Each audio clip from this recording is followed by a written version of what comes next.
negligence. Like so many things that have come to pass in my career, it was the result of oversight.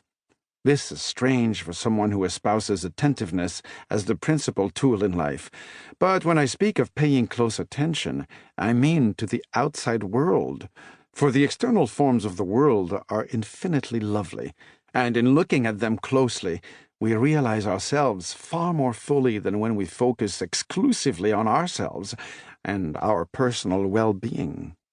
The more you neglect yourself, the happier you will be. Whatever Socrates has to say on the matter, even the frightening things can be fascinating. Consequently, I won a wholly unmerited reputation for bravery. Etienne squinted along the length of the barrel. The aperture of the muzzle was like a second eye, one quick and lively, the other dead and deadly. I could detect a very slight tremor in his hand. I thought this might be excitement, but Ramon insisted it was a result of Etienne's outrage, and that very likely it was my scandalous disregard for protocol that saved my life.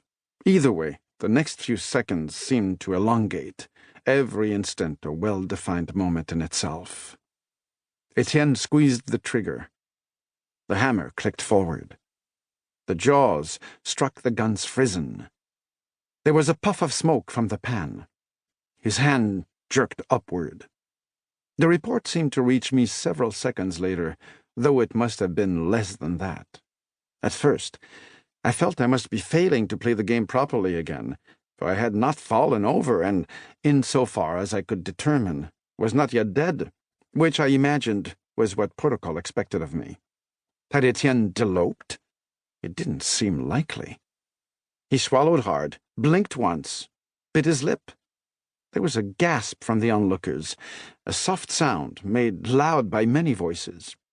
Ramon was at my side, fingering my shoulder. "Blood has been drawn," he announced. Somebody had been shot.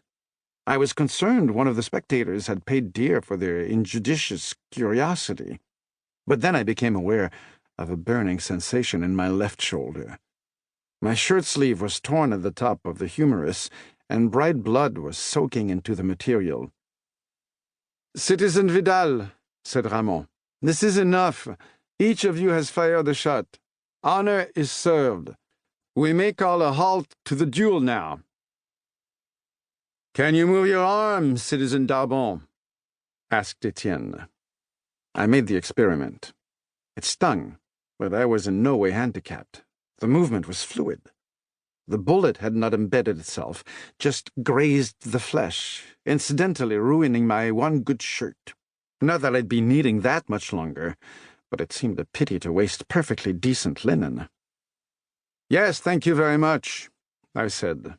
No irony was intended, but my reply elicited laughs from the onlookers, and caused the light to dance in Etienne's eyes again. "The duel is not done," he said, his voice clipped and peeved. "Your shot, Citizen Darbon." Again the crowd was gasping.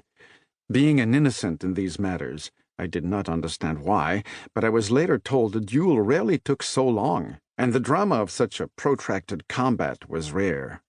It seemed my first idea, that we just stood there banging away at one another until somebody fell down, was finally nearer the mark. Ramon had left me to consult with Dalabert, who in turn went to Etienne. He said a few words, after which Etienne shook his head firmly. "We continue."